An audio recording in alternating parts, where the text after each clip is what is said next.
इस कार्यक्रम के सभाध्यक्ष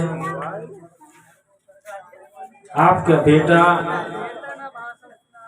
इस मिट्टी के लाल हमारे शहाबुद्दीन भाई, मंच पे आसीन जनमत पार्टी के केंद्रीय सचिव राधा यादव जी लगाए उपस्थित समस्त जनमत पार्टी के नेतागण एवं यहाँ पे मौजूद इस गांव के तमाम हमारे बुजुर्गगण, हमारे माँ बहन, हमारे भाई बंधु, आप सभी को मैं जनमत पार्टी की तरफ से बहुत बहुत स्वागत करना चाहता हूँ, वेलकम करना चाहता हूँ, इस्तकबाल करना चाहता हूँ।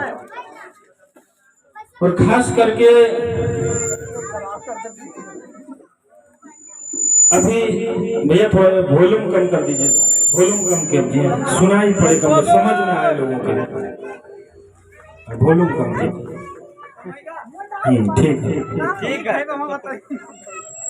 तो हम सब अभी देश पूरा राजनीतिक माहौल में है, चुनाव अगहन 4 गते है, लगभग 32-33 दिन चुनाव के लिए बाकी है। और इस समय तक भी हम सब देख रहे हैं कि हर जगह पे नेता सब आ रहा है, लोगों को अपनी अपनी बातें समझा रहा है। लेकिन इससे पहले 10 दिन पहले तक कहीं कुछ नहीं था।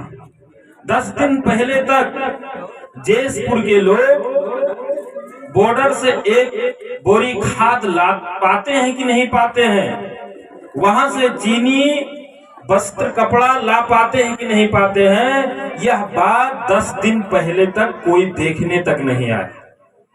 जैसपुर के लोगों का स्वास्थ्य का अवस्था कैसा है, यहाँ हमारे माँ बहन सबका स्वास्थ्य कैसा है, यहाँ के बच्चों का स्वास्थ्य कैसा है, हमको खाना मिल रहा है कि नहीं मिल रहा है, 10 दिन पहले तक भी कोई देखने के लिए नहीं आया।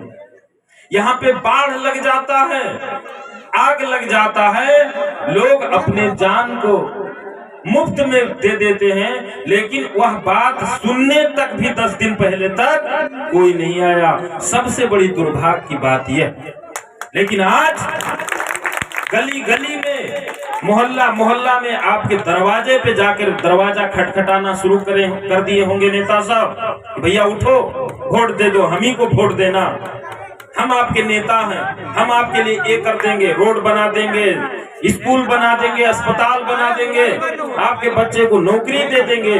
अभी सभी लोग कह रहा है, लेकिन 4, 4.5, 5 बरस बीत गया, कोई देखने तक नहीं आया। इसलिए मेरे जैसपुर के भाइयों, आप सब इस बात को एकदम समझने की कोशिश कीजिए कि यदि इस नेपाल के धरती पर अगर जनता के लिए आज कोई लड़ाई लड़ता है तो यह जनमत पार्टी के अलावा दूसरा कोई पार्टी आपके लिए लड़ाई नहीं लड़ रहा। चाहे वो नागरिकता का सवाल हो, खाली बात में बताइए, चाहे वो नागरिकता का सवाल हो, चाहे किसान का सवाल हो, चाहे रोजगारी का सवाल हो, आपके लिए रोड पे जाके लाठी, गोली, मारपीट, जेल, नील अगर किसी ने काट रहा है, भोग रहा है, तो वह जनमत पार्टी के लोग हैं, दूसरा कोई नहीं। आप सब अभी 15-20 दिन पहले देखे होंगे, खबर में, न्यूज सब में देखते होंगे कि यही कम्युनिस्ट कांग्रेस, यही सब राजपा, जसपा, छाता छाप, सूर्य छाप, पेड़ छाप, यही सब मिल करके क्या किया, किसानों के ऊपर लाठी और गोली चलवाई। क्यों? हम सब किसान के लिए कह रहे थे, भाई किसान के लिए खाद यहीं पे दिया जाए, जैसपुर गांव में ही उनके लिए खाद की व्यवस्था की जाए। तब यह लोग, ये छाता छाप वाले लोग, इन्हीं का कृषि मंत्री हम लोग के ऊपर धनुषा जिला में, जनकपुर में सीधा हमारे लोगों के ऊपर गोली मारने का काम यही छाता छाप वालों ने किया। आज वही हमारा दरवाजा खटखटा रहे हैं कि हमको वोट दीजिए। हम सब ने क्या कहा, भाई पैसा लो, खाद दो। तब यहाँ का कृषि मंत्री जो जसपा के थे, वो क्या कहे, भाई हम खाद नहीं दे पाएंगे, क्योंकि खाद हमारे देश में नहीं बन रहा है। तो हम सब ने सवाल किया, मंत्री जी क्या पेट्रोल आपके देश में बनता है? क्या गैस आपके देश में बनता है? क्या नमक आपके देश में बनता है? उन्होंने कहा नहीं। हमने कहा तो उसको आप कहां से लाते हैं? बोले भारत से लेके चले आते हैं। तो जो सरकार, जो नेता, जो देश भारत से प्रत्येक दिन करोड़ों रुपए का गैस ला सकता है, अरबों रुपया का पेट्रोल ला सकता है, आप लोग छोटा सा सोचिए, जो अरबों का व्यापार इस नाका से कर सकता है वो हमारे जैसपुर के भाइयों के लिए खाद नहीं ला सकता है। लेकिन वो नहीं लाता है, इसलिए नहीं लाता है कि यदि यहीं पे खाद दे दिया जाएगा तो जैसपुर के लोग अपना खेती अच्छे से कर पाएंगे। तो जब खेती कर लेंगे तो उनका बाल बच्चा भूखे नहीं मरेगा, और जब भूखे नहीं मरेगा तो वह विदेश नहीं जाएगा, और जब तक विदेश नहीं जाएगा तब तक यहाँ पे हमारी राजनीति नहीं चलेगी, हमारी रोजी रोटी नहीं चलेगी मेरे भाई। इसलिए हम सबका मांग रहा कि भाई किसानों को खाद दिया जाए। हम सब ने आंदोलन किया, हम सब ने कहा कि किसान का कार्ड बनाया जाए, किसान के पास परिचय पत्र हो। अभी देखिए सभी के पास परिचय पत्र है, कोई मास्टर है तो मास्टर का उसके पास परिचय पत्र, कोई डॉक्टर है तो डॉक्टर का लाइसेंस, कोई ड्राइवर है तो ड्राइवर का लाइसेंस। लेकिन आप लोग ये बताइए, जो अपनी पूरी जिंदगी खेती करते बिता दिया उसके पास कोई लाइसेंस है कि हम किसान हैं, हमको छूट चाहिए, हम बॉर्डर से 2 बोरी खाद ला सकते हैं, वो कार्ड दिखा करके बताइए, किसी के पास नहीं। हम सब ने यही कहा कि समस्त वासियों के लिए, सभी किसान भाइयों के लिए, सभी जैसपुर निवासियों का जो है किसानों का कार्ड दिया जाए, किसानों का लाइसेंस बनाया जाए, किसान परिचय पत्र दिया जाए, ताकि हम सब इस बॉर्डर से आसानी से अपने जरूरत का सामान को लाया जा सके। लेकिन यही पेड़ छाप, यही सूरज छाप, यही छाता छाप वाला कहा नहीं, किसान का कार्ड नहीं बनना चाहिए। हम सब ने कहा किसान का पेंशन भत्ता दिया जाए। अरे भाई हम 20 बरस 25 बरस सरकारी जागीर करते हैं, उसके बाद हमको रिटायर होना पड़ता है तो पेंशन मिलता है कि नहीं मिलता? जब हम देश के लिए 25 बरस काम किए तो हमको पेंशन मिल जाता है, और जो किसान 60 बरस खेती किया उसके लिए पेंशन भत्ता कहाँ पे? आज वो खेती भी नहीं कर पा रहा, फरुहा भी नहीं खरीद पा रहा, हसिया भी नहीं रह पा रहा, तो चलने फिरने की उसमें ताकत नहीं है, तब उसके लिए पेंशन देने में इस सरकार को क्यों इतना लाचारी? तब यही जसपा लोसपा, यही कांग्रेस, यही एमाले माओवादी सब ने कहा नहीं, किसानों को पेंशन कहां से दिया जाएगा? देश में भुखमरी, देश में जो है आर्थिक व्यवस्था इसका खराब हो गया। तो हम सब ने कहा मेरे भाइयों बताओ, नेताओं बताओ, जिस समय तुमने एमसीसी लागू किया, इस देश को, इस देश के नागरिक को पूरा अमेरिका को बेच दिया, उस समय तुम नहीं सोचे थे कि हमारा देश गरीबी में चला जाएगा, हमारा देश भुखमरी में चला जाएगा? क्या दारू पे के सिग्नेचर कर दिए थे? रात 12 बजे सिग्नेचर कर दिए थे? जब अपने देश के किसानों का पेंशन देने की बात आती है तो तुमको पैसा याद आ जाता है, और जब देश को विदेश में बेचने का काम करते हो, जब यहाँ पे भ्रष्टाचारी करते हो, तब तुम्हारा कहाँ चला जाता है वो सिग्नेचर? इन्होंने वो भी नहीं दिया। हम सब ने कहा कि भाई यहाँ पे स्वास्थ्य सेवा अच्छा बनाया जाए, अस्पताल अच्छी बनाया जाए, हर गरीबों का सुविधा दिया जाए, ताकि कोई गरीब दवा के बगैर उसकी जान नहीं जा सके। ऐसा सिस्टम लागू कीजिए, यूनिवर्सल हेल्थ केयर सिस्टम लागू कीजिए, ताकि हर नागरिक को इलाज मुफ्त में किया जा सके। 5 लाख तक का इलाज सभी को मुफ्त किया जाए। उसके लिए क्या करना पड़ेगा? आपको जो है उस सिस्टम लागू करना पड़ेगा, जैसे दिल्ली में सरकार ने लागू किया, केजरीवाल सरकार ने जैसे लागू किया कि आपको 5 लाख तक का दवा फ्री में सरकार के मार्फत होना चाहिए। तब ये सब ने क्या कहा? हमारे यहाँ पैसा नहीं है। हमने कहा भाई पैसा नहीं है तो ये बताओ तुम नियम में क्यों लिखे हो, तुम नियम क्यों बनाए हो, स्वास्थ्य नियमावली किस लिए बनाए हो कि हर एक सब हेल्थ पोस्ट को 26 किस्म का दवा फ्री दिया जाएगा, हर एक पीएससी को 35-36 किस्म का दवा फ्री दिया जाएगा। हर एक जिला अस्पताल को 41-42 किस्म का दवा फ्री दिया जाएगा। आप क्यों लिखे? बताओ मेरे भाइयों, यहाँ पे जितने लोग बैठे हो, जब दवा कराने सरकारी अस्पताल में जाते हो तो आपको मुफ्त में कितने किस्म की दवा दी जाती है? सीटामोल के सिवा कुछ मिलता है? हा? लेकिन वहां पे लिस्ट लगा है कि जिला अस्पताल में 42 किस्म का दवा फ्री में दिया जाएगा, लेकिन देता क्या है? सीटामोल देता है।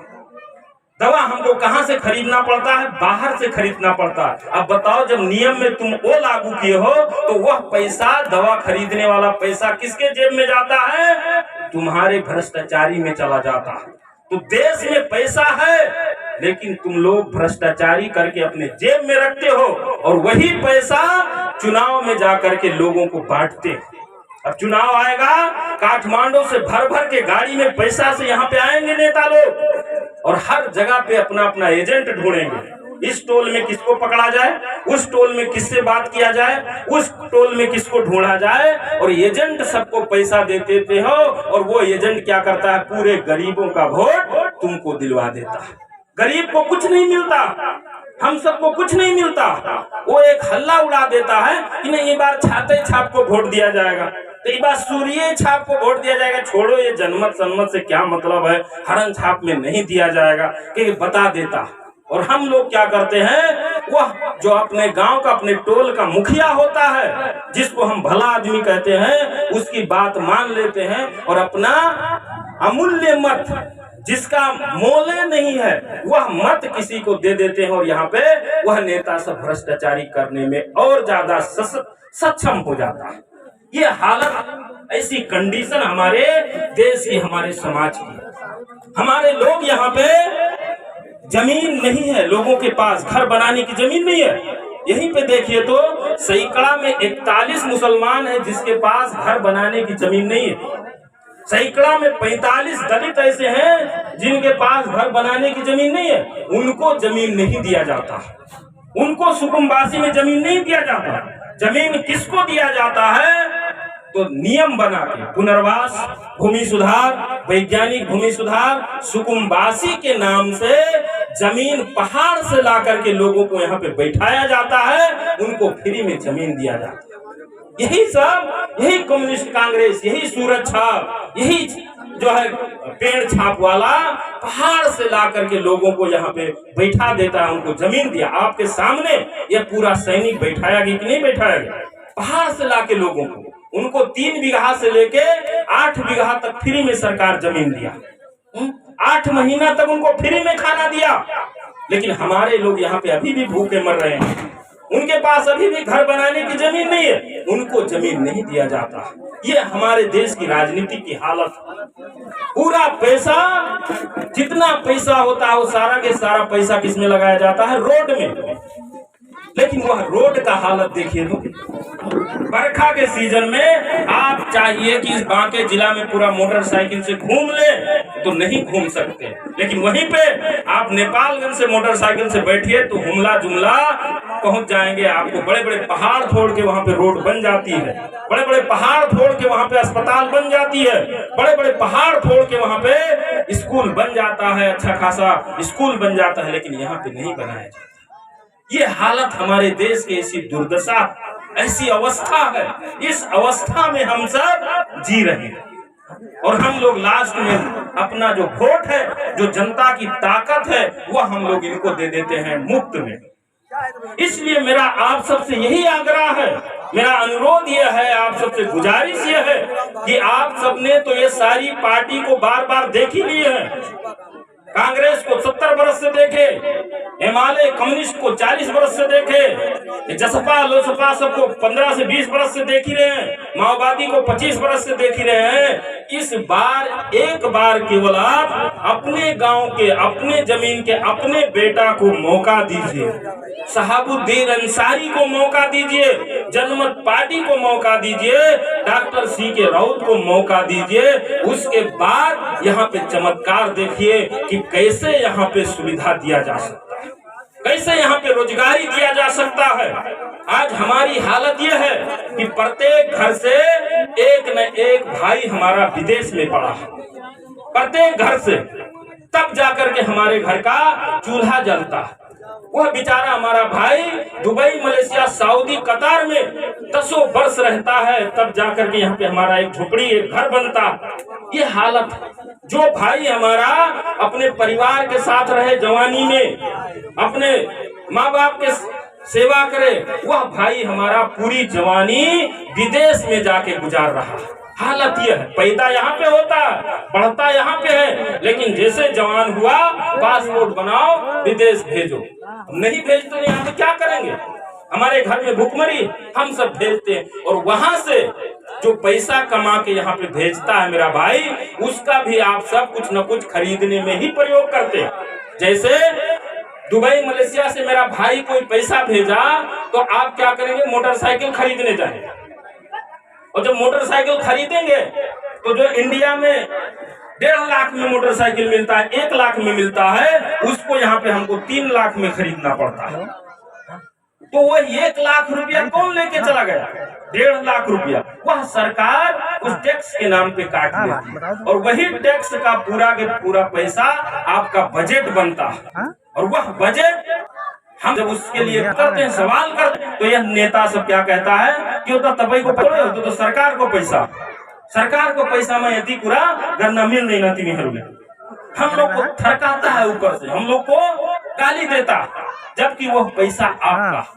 आप बिस्कुट खाते हैं, आप चाय पत्ती पी लाते हैं, आप कपड़ा लाते हैं, आप ईटा लाते हैं, आप जस्ता लाते हैं, आप कुछ भी करते हैं, सीमेंट लाते हैं, हर चीज में आपको टैक्स देना पड़ता है। वही हमारा पैसा, वही पैसा का बजट बनता।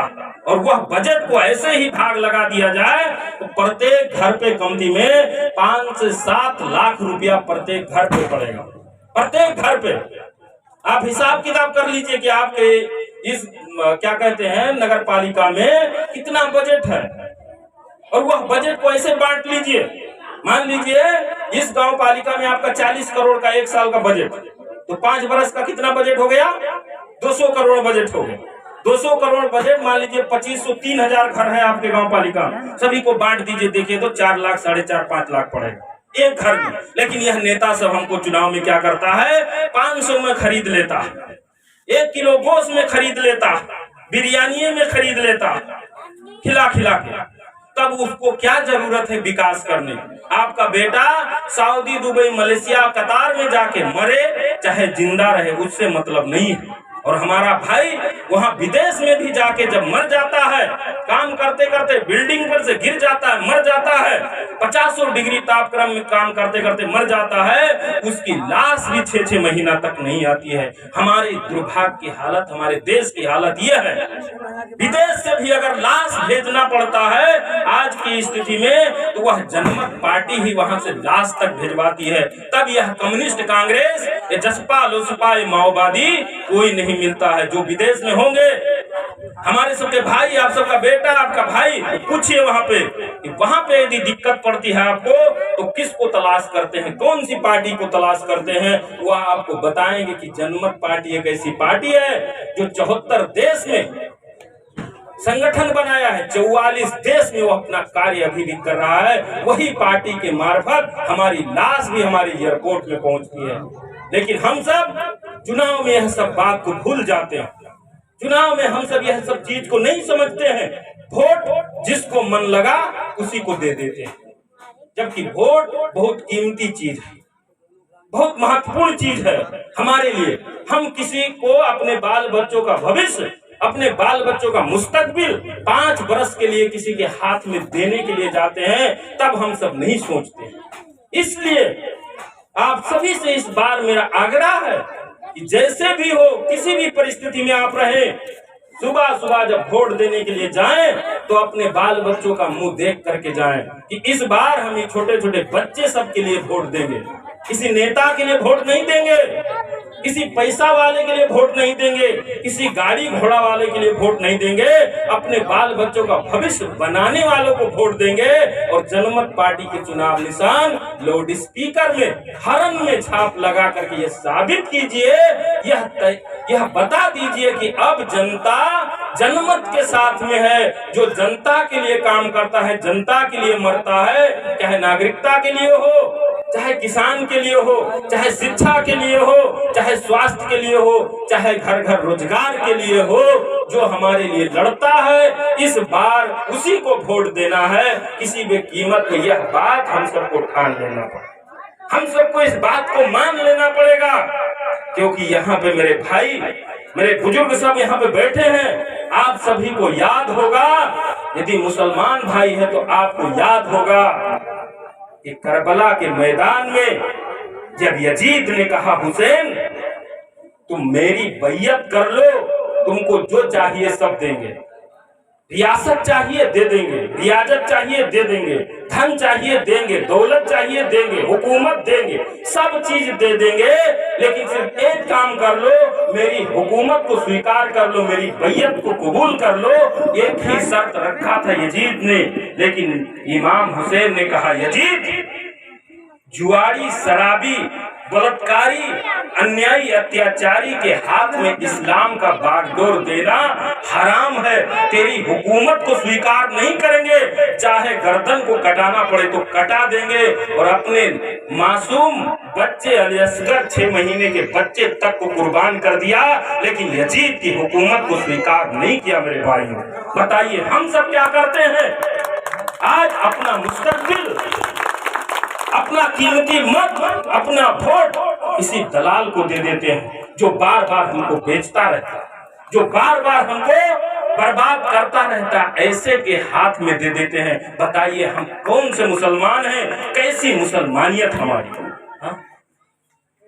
मेरे हिंदू भाई आप सभी बहक जाते हैं, अनेकों चीज में फंस जाते हैं, जबकि गीता का सार है। गीता कहती है यदि कोई व्यक्ति पथ से पथ भ्रष्ट हो जाए, न्याय अन्याय का चिंता नहीं हो, मूल अधिकार हनन हो रहा हो, तो वह मानव नहीं पशु है। उसका वध करना मानव वध नहीं, पशु वध समान है।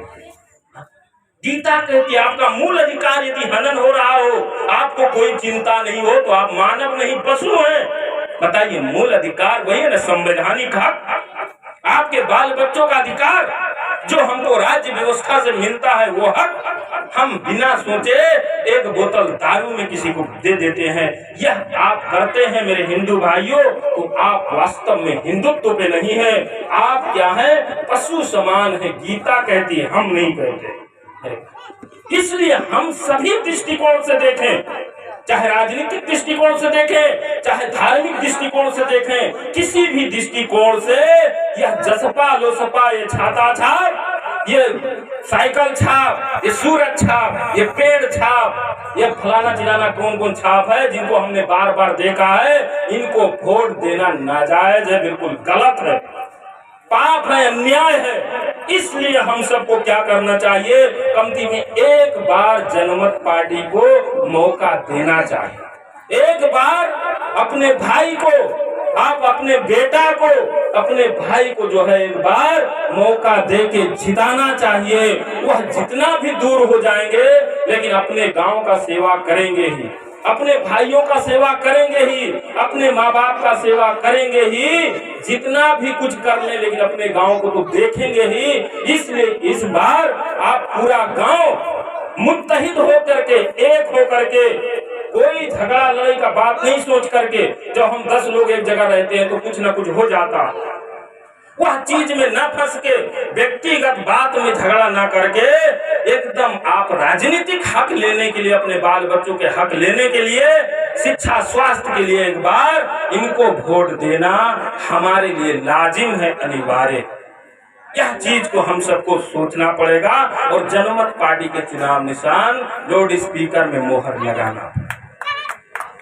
बताइए आप सब, हमने कुछ कहा, कोई गलत बात तो है नहीं है, कोई गलत है तो बोलिएगा, हम आपके घर के हैं, आपका बेटा है, हम भी समझेंगे मैं कहाँ गलती कर दिया, गलती किया हो तो इंशाल्लाह आप सबके कहे से मैं सुधार जरूर करूंगा। लेकिन हमने किसी पार्टी, किसी व्यक्ति, किसी को कुछ नहीं कहा, जिन्होंने जो किया उसके लिए उसकी बात को कर देना जरूरी। इस बार आप सब किसी भी हालत में हो, शहाबुद्दीन भाई को जिताना। जिताएंगे ना शहाबुद्दीन भाई? कितने लोग जिताएंगे? एक बार हाथ उठा के बता दीजिए। पीछे वाले खड़े लोग मेरे भाई, आप लोग भी सपोर्ट कीजिए। पीछे वाले लोग देखिए, हम तो सभी को देख रहे हैं, ये मत सोचिए हमको नहीं देख रहा। आप लोग नहीं जिताएंगे, थोड़ा दोनों हाथ उठाइए ना। क्या ये नेता वाला हाथ मत उठाइए, अपने भाई वाला हाथ उठा के बताइए। ऐसे ऐसे ऐसे नहीं, पूरा दोनों हाथ उठाइए। शहाबुद्दीन को विजय कराएंगे ना, पक्का, जरूरी। बहुत बहुत धन्यवाद है आप सबको। अब ज्यादा समय है नहीं, मैं छोटा सा एक बात और कह के आप सबसे विदा होना चाहता हूँ। सिर्फ एक छोटी कहानी बता देता हूँ आप सभी को। नेता सबका हालत कैसा होता है ये बता। एक फकीर थे जिनको दुनिया से लेना देना नहीं था। फकीर थे, उन्होंने कहा चलो भाई पूरी जिंदगी हमारी ऐसे काम धाम में व्यस्त हो गई, बीत गई, अब चलो कहीं चलते हैं, पीर दरबार में चलते हैं, घूमते रहेंगे, अब ये दुनिया से हमको लेना देना नहीं। तो वह यहाँ से उठे और चले गए बहरेच। जब बहरेच में पहुंचे तो कहा चलो भाई वहां पे बावली कुआं है, नहा लेते हैं, गुस्ल कर लेते हैं। वो नहाने चले गए। जब नहाने चले गए तो उनके पास जो भी था, थोड़ा बहुत पैसा कौड़ी था, कपड़ा लत्ता था, वह सब उतार के वहीं पर रख दिए। उतार के जब रख दिए तब एक आदमी उनको वहीं से बुलाया, बाबा बाबा मेरी बात सुनिए। तो कहा क्या बात? कहा मैं आपका भाईने है, मैं आपका भांजा हूँ, आप अकेले थोड़े क्यों नहाने चले आए? तो कहा यार यहाँ बहरेच में तो मेरा कोई है नहीं, चलो एक आदमी मिल गया साथी। तो कहा हाँ चलो ठीक है, मैं आपका मामा, आप मेरे भांजे, ठीक है भांजे यहीं पे रहो, हम नहा लेते। बाबा जी नहाने चले गए और भांजे क्या किए, जो कुछ था कपड़ा लत्ता रुपया पैसा उठा के फरार। अब वो बेचारे नहा के निकले, एक तौलिया लपेटे, वो पूरे बहरेज में घूमते रहे, लोगों से पूछते रहे कि भैया उसको देखा? तो लोगों ने कहा किसको? तो कहा वही जो हमारा भांजा है। अरे तो लोगों ने कहा भाई उसका नाम पता तो बताओ। तो कहा हमको कुछ नहीं मालूम था, सिर्फ इतना बताया था कि हम आपके भांजे हैं, आप हमारे मामा हैं, आप हमारे रिश्तेदार हैं। वह बेचारे ढूंढते रह गए जो है बहरेज की बस्ती में, लेकिन उनको भांजा नहीं मिला। नेता सबका वही हालत। अभी चुनाव आएगा तो क्या करेगा? आप मेरा भाई, आप मेरे चाचा, आप मेरी चाची हो, आप तो मेरे रिश्तेदार हो। अरे आपका बाप मेरे बाप से बहुत अच्छा मिलता जुलता था, भैया हमको वोट दे देना कह के कहता है, पूरा रिश्ता लगा लेता है। लेकिन जैसे चुनाव हार जीत हो गया, नेताजी जीत के काठमांडू चले गए, 5 वर्ष आप ढूंढते रहिए कि मेरा नेता कौन है, मेरा नेता कौन है, तो पता नहीं चलता है कि मेरा नेता कहाँ पे है। नेताओं की हालत यही है। लेकिन शहाबुद्दीन भाई जाएंगे तो कहाँ जाएंगे? शहाबुद्दीन भाई जाएंगे तो कहाँ जाएंगे? अरे यहाँ से भाग जाएंगे तो इनका घर तो यहीं पे है ना। हाँ, भाईजान चले गए तो भाभी जी घर में है, और भाभी जी नहीं है तो भाई साहब लोग हैं, वो भी नहीं तो चाचा हैं, किसी न किसी को जाके पकड़ लेंगे जरूर। यह भाग के नहीं जा सकते। इसलिए इस बार आप पूरे लोग तैयारी करके शहाबुद्दीन भाई को विजय बनाइए, उनको जिताइए। उसके बाद जनमत पार्टी का योजना जरूर यहाँ पे लागू कर करके, डॉक्टर CK राउत का योजना लागू कर करके यहाँ पे घास बास शिक्षा स्वास्थ्य रोजगारी का व्यवस्था जरूर तय किया जाएगा। आप एक बार मौका दीजिए। इतना कहते हुए मैं विदा होता हूँ। अस्सलाम वालेकुम, नमस्कार, जय हिंद।